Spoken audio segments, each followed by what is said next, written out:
One thing I love since starting doing this series is the fact that you guys actually asked me to actually do certain videos, and this film is no exception, and it was requested. It's just I forgot to write down who requested it. So whoever requested this video, I apologise, and I really need to start writing it down. So that'll be something wrong with 10 things wrong with series, but hey ho, that's a video for another time. On with today's video.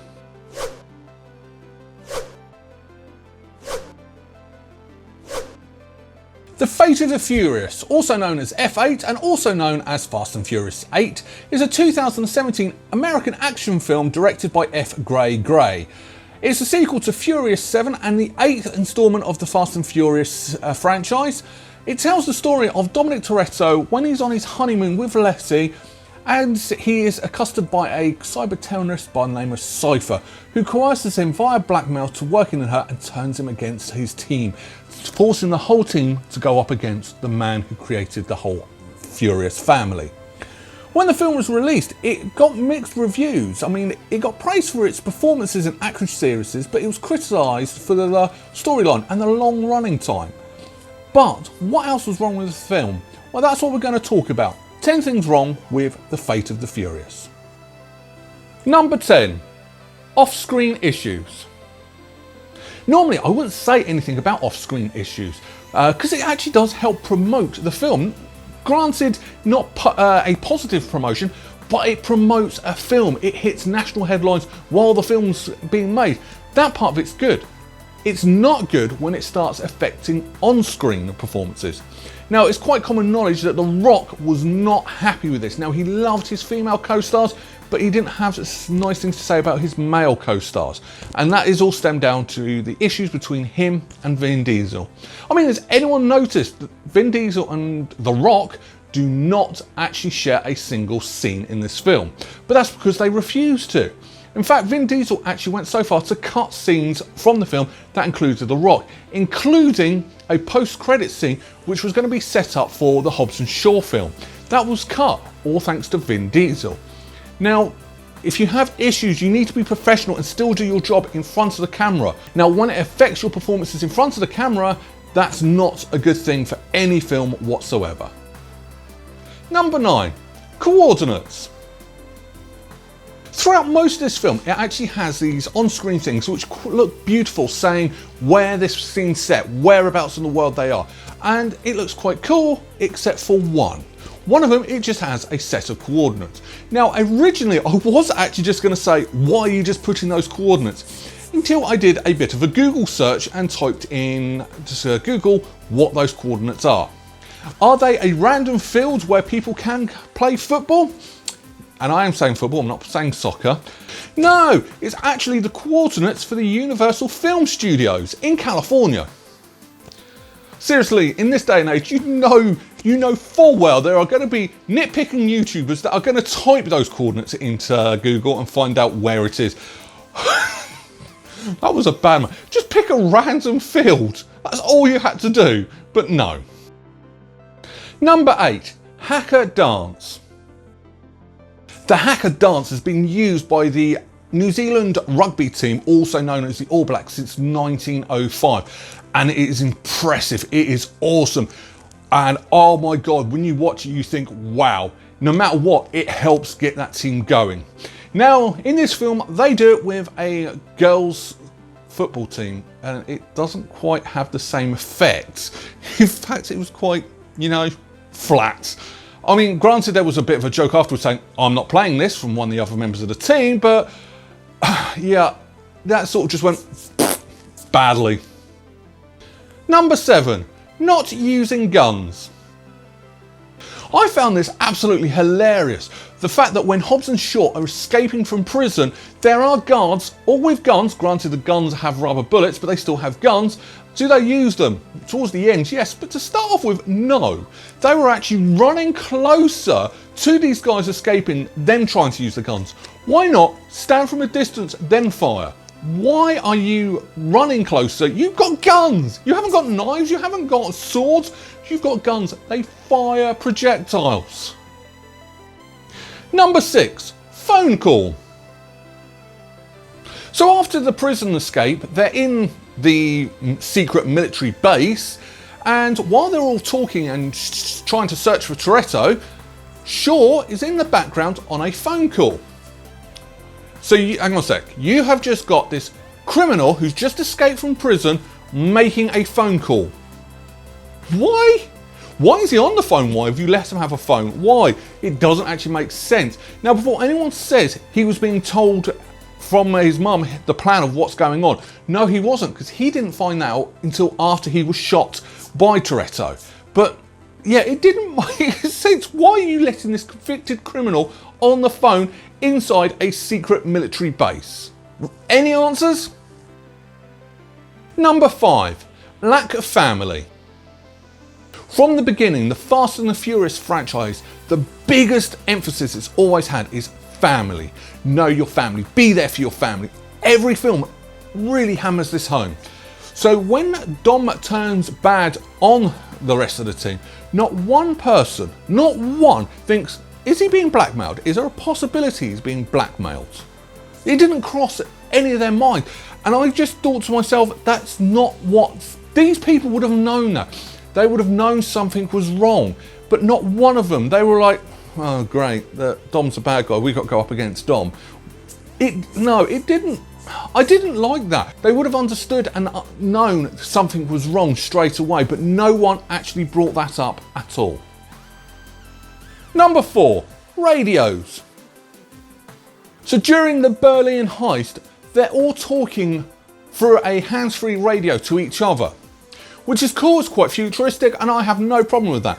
The problem that I've got is later on, they're all talking with handheld radios. They're all picking radios up. What happened to the wireless stuff that you had earlier in this film? Anybody? Anybody whatsoever? Number 3, EMP. So Dominic has actually set off an EMP blast, which would have knocked out every bit of electronics around. It wouldn't have shown a shockwave like it did in this film, but that's a different matter. But one thing it would have done is knocked out the electrics in Dom's car. So Cipher would not be able to carry on talking to him because those electronics would have actually been knocked out. Now, I could understand that if he might have turned it off, so he wouldn't have been affected and turned it back on afterwards. But still. Also, the submarine, which was apparently switched on, and the EMP actually knocked everything out. Great. You would not then be able to remotely access it because there's no power to the sub. This is big flaws. It doesn't work like that. There's no power. You cannot remotely hack into a computer if that computer is switched off. For a film that's supposed to be about cyber activists, it's very easy to stop a hacker. You turn the computer off, end of, they can't do anything. Number 2, speed. So the amazing chasing across a lake of ice at the end of this film is impressive. However, it's very, and I mean very inaccurate. Now, let's face it, these cars could probably do 80, 100, at a push, 120 miles an hour. On ice, it would have been a bit of a stretch, but it's possible. Okay, so I'll buy that one. But let's start off with the submarine. Now, the submarine, an Akira class submarine, can travel up to 30 knots per hour in open water at full throttle. That's also the fact that the propeller was actually going in reverse, but we'll skip over that one as well. That translates around about 40 miles an hour, give or take some.